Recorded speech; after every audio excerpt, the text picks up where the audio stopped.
আজকের বিষয় হযরত মুহাম্মদ সাল্লাল্লাহু আলাইহি ওয়াসাল্লামের জীবনযাপন কীরকম ছিল। হযরত হুসাইন রাদিয়াল্লাহু আনহু বলেন, আমি আমার পিতা আলী রাদিয়াল্লাহু আনহুর কাছে শুনেছি যে রাসূল সাল্লাল্লাহু আলাইহি সাল্লাম এর গৃহে প্রবেশ করার কথা জিজ্ঞেস করলে তিনি বলেন, রাসূল সাল্লাল্লাহু আলাইহি সাল্লাম যখন গৃহে প্রবেশ করতেন তখন তার গৃহে অবস্থানকে তিনটি ভাগে ভাগ করতেন। এক ভাগ আল্লাহর ইবাদতের জন্য, আর এক ভাগ পরিবার পরিজনদের জন্য এবং আর এক ভাগ নিজের কাজকর্মের জন্য। এই কাজকর্মের সময়কে তিনি দুই ভাগে বিভক্ত করেন, এক ভাগ নেহাতি নিজের জন্য এবং এক ভাগ অন্যান্য লোকদের জন্য। এ সময় বিশেষ বিশেষ সাহাবীগণ তার নিকটে আসতেন, তাদের কাছে কোনো কিছু অব্যক্ত থাকতো না। এ সকল লোকদের মধ্যে আলেমগণ প্রথমে আসায় অনুমতি পেতেন, তাদের ধর্মীয় মর্যাদা বিচার তাদের সময় দিতেন।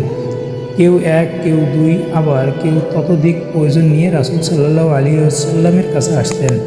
রাসূল সাল্লাল্লাহু আলাইহি ওয়াসাল্লাম সকলের প্রয়োজন মিটিয়ে দিতেন এবং তাদের এমন কাজের নির্দেশ দিতেন যা তাদের নিজেদের এবং পুরো উম্মতের উপকারে আসে। এ সময় তিনি সমবেতদের লক্ষ্যে করে বলতেন, তোমরা যারা এখানে উপস্থিত আছো তারা আমার বাণী অনুপস্থিতদের কাছে পৌঁছে দেবে।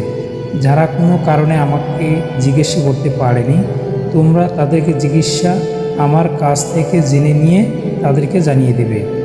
কারণ যে ব্যক্তি এমন কোনো নিবেদন বাদশাহের কাছে পৌঁছায় যে বাদশাহ পর্যন্ত পৌঁছাতে পারে না, আল্লাহ তাআলা কিয়ামতের দিন তার কদমকে অটল রাখবেন।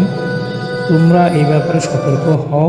রাসূল সাল্লাল্লাহু আলাইহি সাল্লাম এর মজলিসে কেবল এসব আলোচনাই চলত। রাসূল সাল্লাল্লাহু আলাইহি সাল্লাম সাহাবীগণের থেকে এসব আলাপ আলোচনা শুনতেন।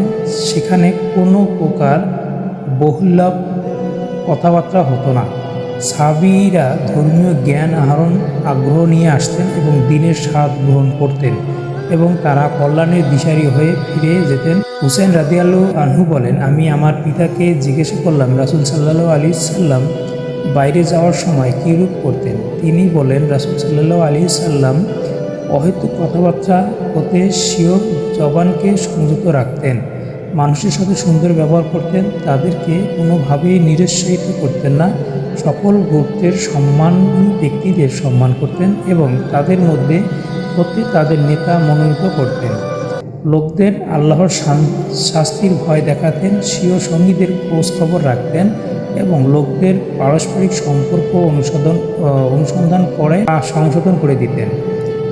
ভালোকে সমর্থন করে তাকে শক্তিশালী করতেন এবং ওসিয়ত উপদেশ দানের সময় লোকেরা যেন উদাসীন ও বিরক্ত না হয়ে পড়ে তিনি সেদিকে খেয়াল রাখতেন। প্রত্যেক কাজের জন্য তার কাছে বিশেষ ব্যবস্থা থাকত। প্রত্যেকের ব্যাপারে কোনো প্রকার সহিংসতা ছিল না, সীমার অতিক্রম হতো না।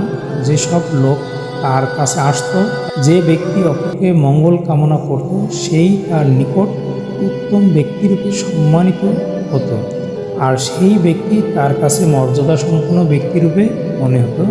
যে অন্যদের প্রতি সহমর্মিতা ও সহযোগিতা অতি উৎসাহী ছিল। হুসাইন রাদিয়াল্লাহু আনহু বলেন, আমি আমার মামার কাছে রাসূল সাল্লাল্লাহু আলাইহি সাল্লামের সম্পর্কে জানতে চাইলে তিনি বলেন, রাসূল সাল্লাল্লাহু আলাইহি সাল্লাম উঠা বসা সর্ব ব্যবস্থায় আল্লাহর জিকিরে মশগুল থাকতেন।